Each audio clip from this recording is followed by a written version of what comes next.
Hi everyone, another day. It's always another day. Had some good things happen this week. Had some bad things happen this week. So, I'll start with the big one. Okay, I had a set of fiberglass rear fenders come down from far north Queensland.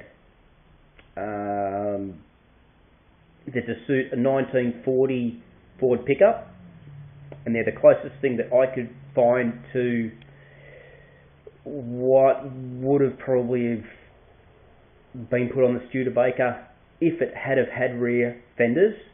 Remember, this was a flatbed truck in its day. It wasn't a pickup, and to try and find any 1937 Studebaker pickup fenders like on this beautiful work of art is near impossible. So I've gone with the Ford fenders. They've got some nice round lines to them, so they go in nice with the front fenders on the truck. Now, we had a little bit of trouble during the transport of these fenders. Now, the manufacturer of them had wrapped them appropriately, labelled and marked them appropriately. I'll take you through and I'll show you what labelling was on it. If it gets a bit dark here, sorry, I just got to turn some lights on. I've kept the packaging because I wasn't sure what was going to happen. So, anyway, they're all wrapped in foam and labelled up, and they had these labels on it as well as the fragile tape, and it says, "Red alert, handle like eggs, must obtain clean pod. Attention delivery driver, please advise the office when delivery is completed safely." Well, no. That didn't happen. We have damage. Now, contacted the guy that built them, contacted the freight company. Now, the freight company had no hesitations in sending out a claim form, which I then had to forward on to the manufacturer, or the guy that built them, because when he was the one that booked the freight, he took the insurance out, and the fenders were covered for $500, even though they were worth more. But turns out they're only covered for $500, and they were $285 a piece. So I don't know, quickly worked the math out, about $570. So something like that.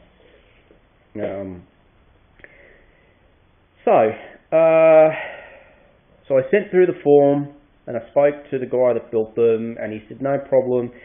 Can you take them to a panel beaters repair shop, body shop, and get a quote to fix them? Because otherwise we're going to have to send them all the way back up to far north Queensland. He's going to have to fix them, and then he's going to have to send them down. But the problem with that is they don't want him doing his own quote because it would be a conflict of interest. So I needed an individual to quote on them. And it happens that our club has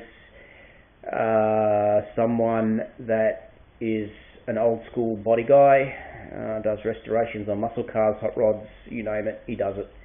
I don't know the man personally, I only met him once or twice very briefly. So I rang the club president this morning.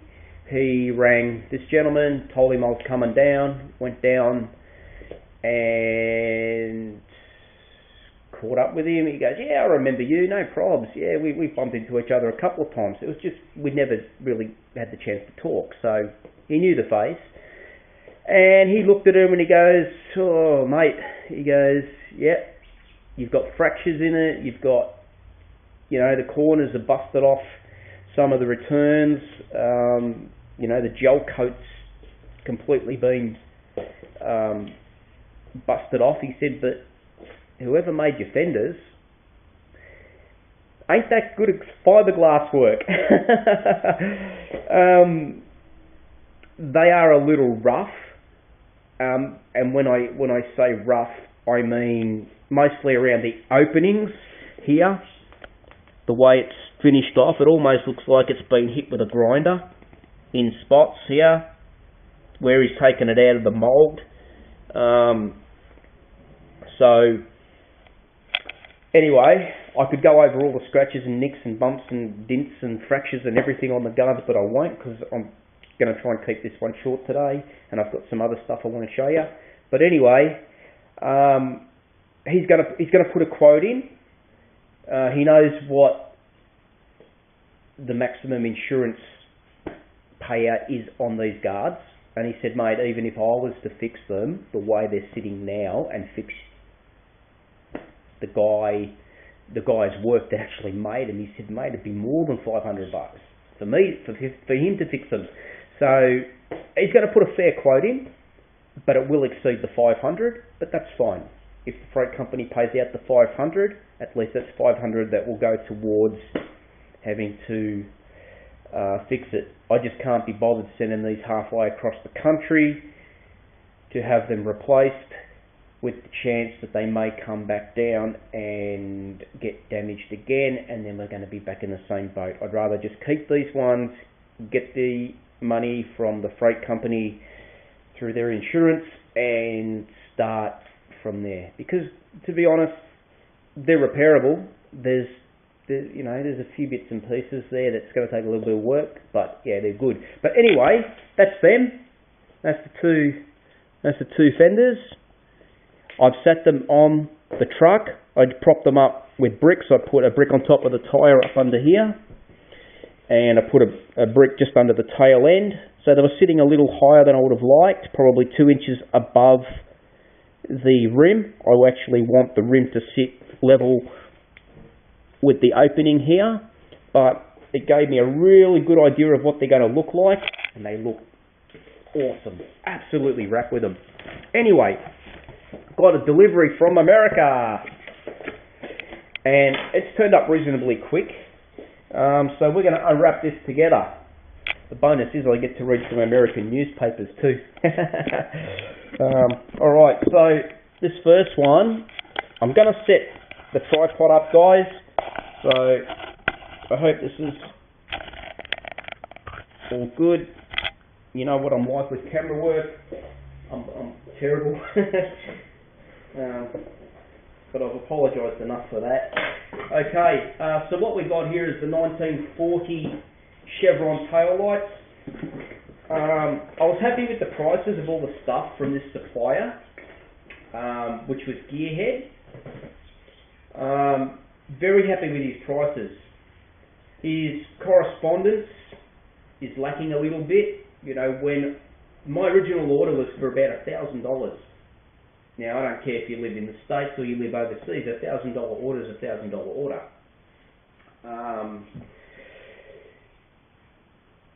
You know, it took, I understand he's busy, but it would take sometimes 4 or 5 days for this guy to get back to me. And some of this stuff was the last one that he had.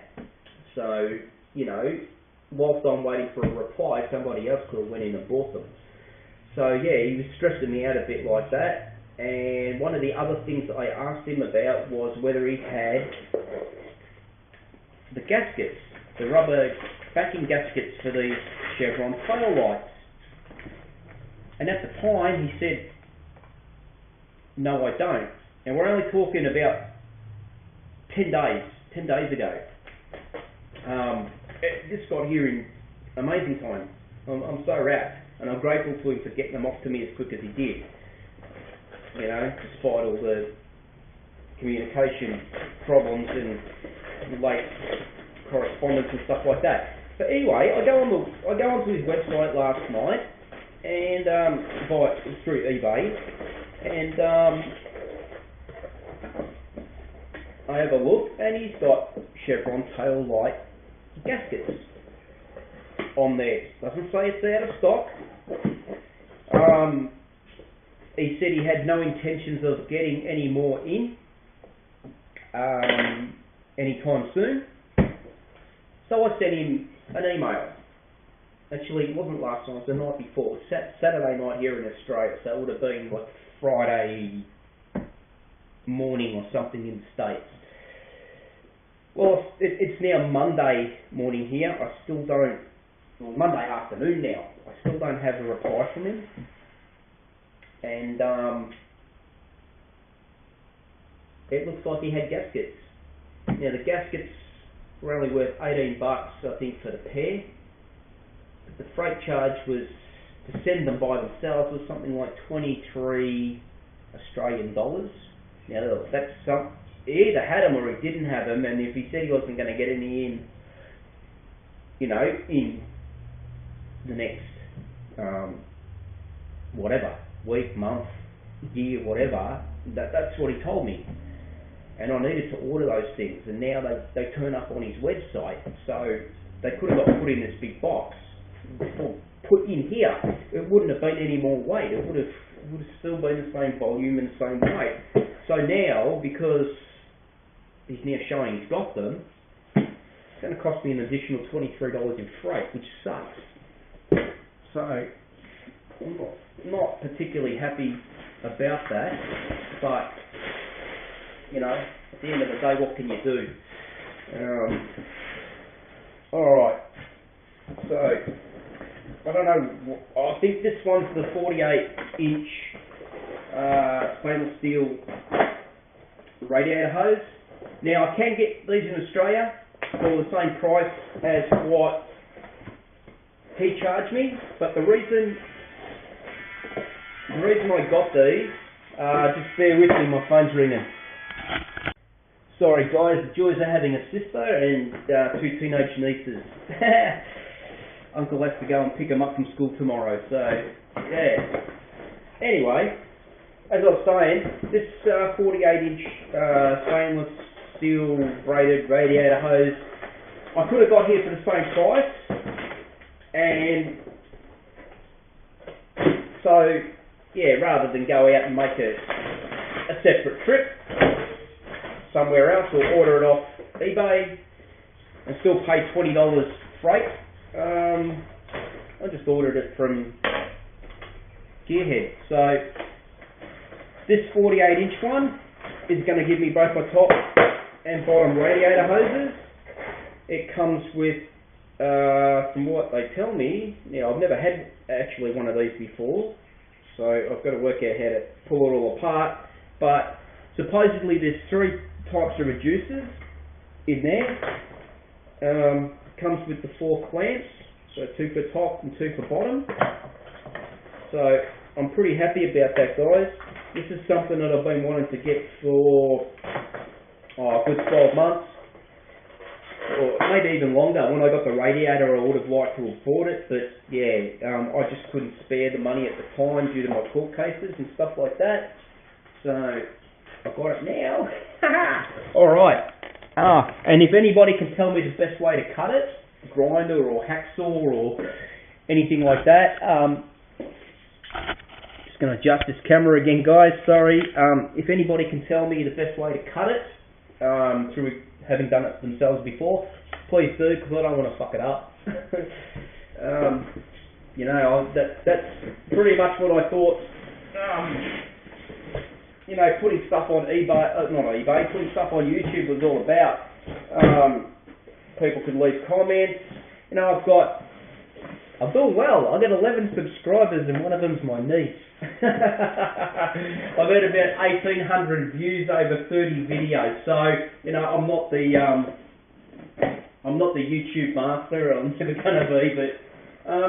But yeah, if you guys got any advice, please just. I'd love to hear some feedback from you guys. I'd like to, especially you guys overseas. I'd like to know what you guys are doing over there. We pretty much keep up to date with the modern trends and stuff here, but and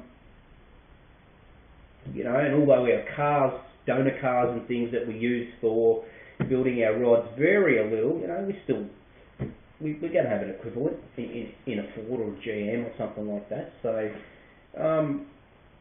yeah, not all, you know, can still do, can still pass your comments on.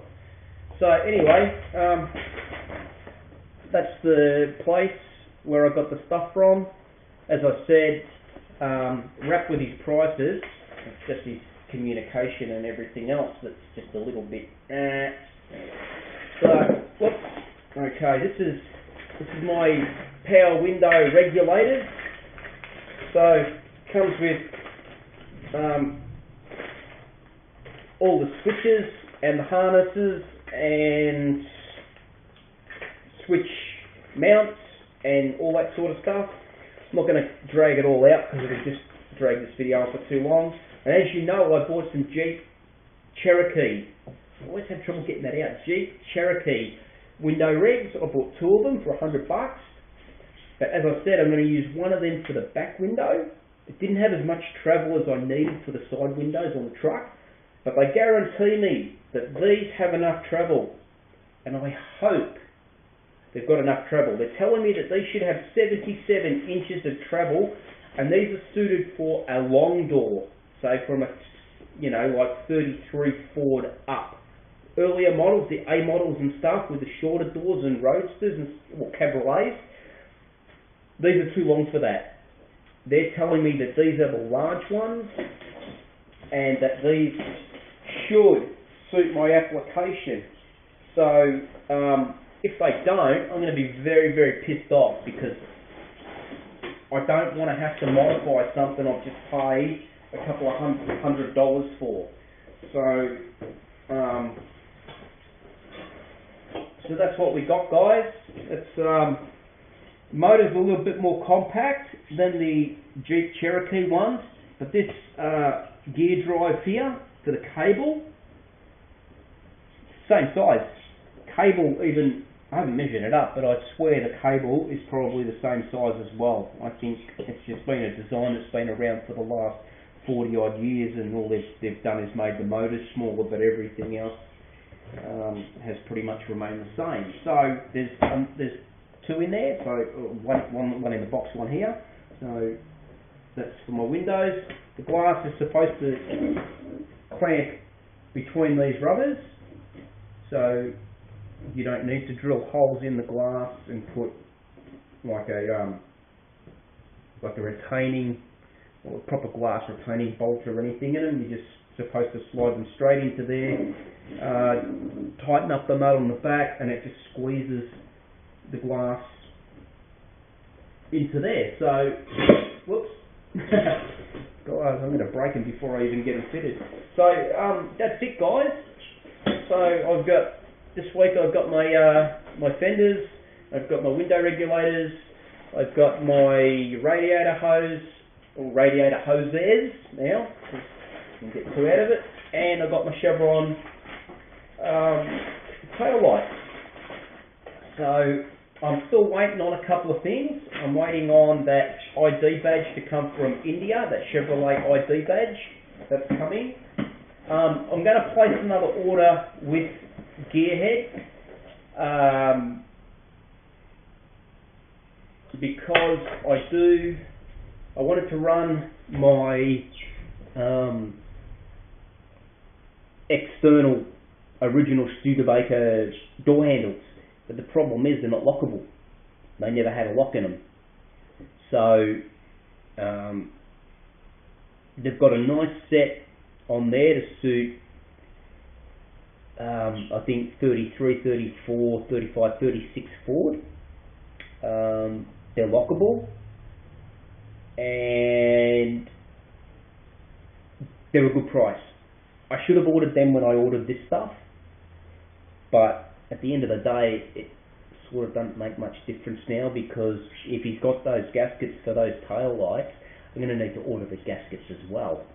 So my second order out of him will be exterior lockable door handles, the Chevron tail light rubber gaskets, and I'm also going to order a set of 5 LED globes, which will be the indicators, which are whatever, green, blue high beam, orange for your charge light on your alternator, and red for your handbrake indicator, just to tell you that your handbrake's on. So he's got 5 of those for about $23 Australian, I think it is. So I'm going to get them, and I've also I've been looking at different types of gauge sets as well, through a few different suppliers over in the States. The ones I really want have got the tan faces, but I need to get them in.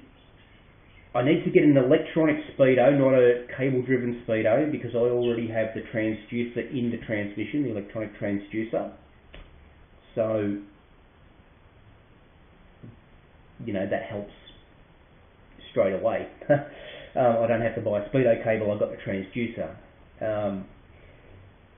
The other thing is that ducting on the heater air conditioning is now getting in the way. If I mount a speedo there, I can't put a speedo cable in. It hits the ducting. I'd have to drill a hole through the ducting, then get a piece of PVC pipe and what's the word? Epoxy. I'm always used to saying araldite because that's basically what it is, but I know in some countries you guys say epoxy, so got to araldite or epoxy that PVC tube inside the main duct so that the cable could pass through that PVC tube and into the back of the speedo. A lot of mucking around. I'd rather stick with an electronic speedo in kilometres per hour, but the problem is they do them, but in a white face only. They don't do them in a tan face. They'll only do an electronic tanned face speedo in miles per hour, and I can't have miles per hour here. I can have both if it reads on, you know, you've got both readings on the face, that's acceptable, but I've got to have kilometres per hour, so I'm sort of screwed. I can't get the tan ones, so I'm going to go with the white faces, and I've got the option of getting a 6-gauge set, so speedo, rev tacho, and the 4 main gauges. Or I can get 3 gauges, which one's obviously the electronic speedo, the other one's a rev tacho, and then the third one has the 4 gauges inside the one cluster.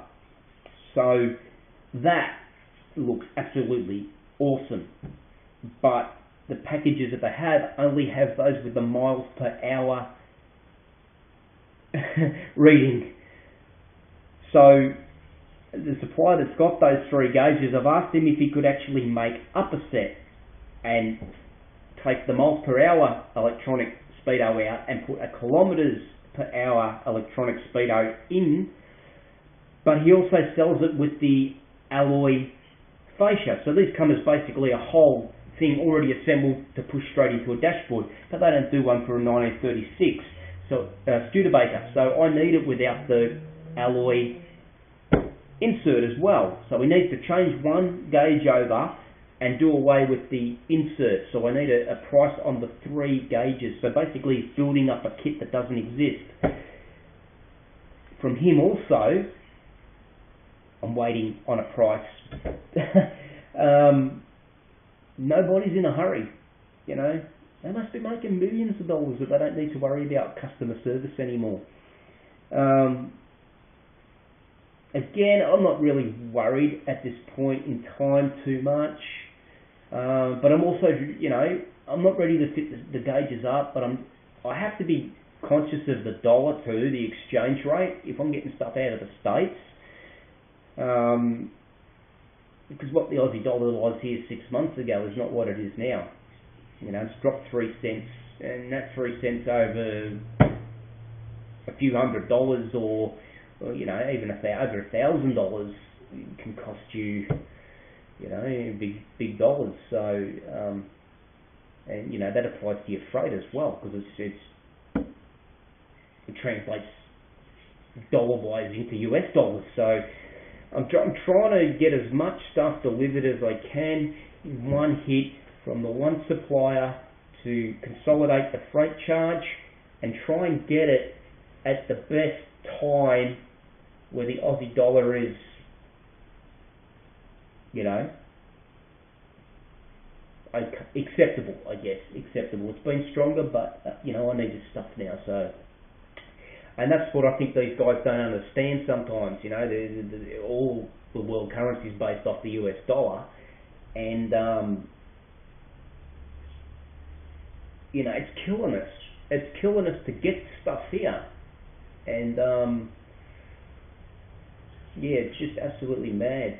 It's absolutely mad. So, you know, I can't complain. As I said, I can't complain with the quality of the products. Really good. Communication is there. And these are all big name shops that I'm buying stuff from.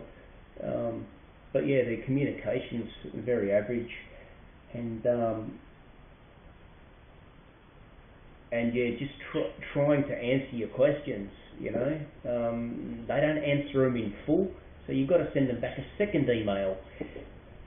And then you still don't get the answer, and then you've got to send them back, you know, either send one of them a picture of the dash cluster, the 3 gauges, to try and explain that, you know, I need the bezel size of the clock, so I can make sure that those 3 gauges will fit into the insert that I'm going to have to remake to fit into my opening in the dashboard.